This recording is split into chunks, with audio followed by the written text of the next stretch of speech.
बोला, काय इश्यू झालेला आहे तुमचा? ओके, बसा. मी बघतो आणि बघून सांगतो.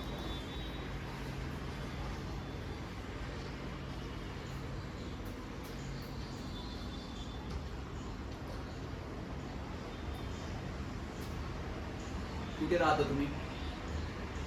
अच्छा, हे बघा सर, मी तुमचं नाव विनायक कांबळे ना, राहणार पनवेल. बघा सर, मी तुमची माहिती चेक केलेली आहे आणि या उर्वरित माहितीवरून मला लक्षात येते की जे आम्ही तुम्हाला लोन प्रोव्हाइड केलं होतं ते लोन तुम्हाला सँक्शन झालेलं आहे आणि जी काही अमाऊंट आहे 6 लाखाची ती तर मग तुम्हाला आमच्या अकाउंटमध्ये डिपॉझिट झालेली आहे. म्हणजे आमच्या साईडनं तरी क्लिअर वाटतं तुम्हाला. मी ओके, वाटलं तर तुम्हाला मी एक डेट पण सांगतो. डेट आहे, एक मिनटं.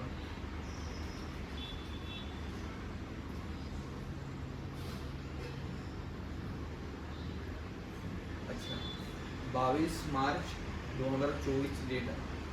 22 मार्च 2024साठी तुम्ही अप्लाय केलं होतं लोनसाठी आणि तिथून तुम्हाला जवळपास एक महिना लागला. ओके, नंतर तुमच्या काहीतरी त्रुटी झाल्या होत्या, काही डॉक्युमेंटेशनच्या त्रुटी झाल्या होत्या, त्या पण प्रॉब्लेम म्हणजे त्याला पण एक वेळ लागला आहे. म्हणजे साधारण 2 महिने गेले त्याच्यामध्ये. ओके, त्यानंतर तुमचं व्हेरिफिकेशन झालं सर. तर या ओके, ठीक आहे सर, काही प्रॉब्लेम नाही आहे. तुम्ही तुमचं पॅन कार्ड आणि आधार कार्ड, रमेश सरांचं पॅन कार्ड आणि आधार कार्ड या दोन्हीची एक कॉपी घेऊन घे. तुम्ही त्यांना देऊन द्या, ते तुम्हाला लगेच प्रिंट आउट करून घेऊन देतील आणि परत तुम्ही ओके,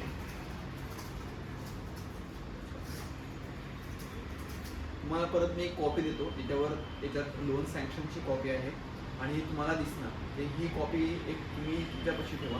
तुम्हाला मेल पण करतो आणि वाटल्यास एक प्रिंट पण करतो. ओके, चालेल.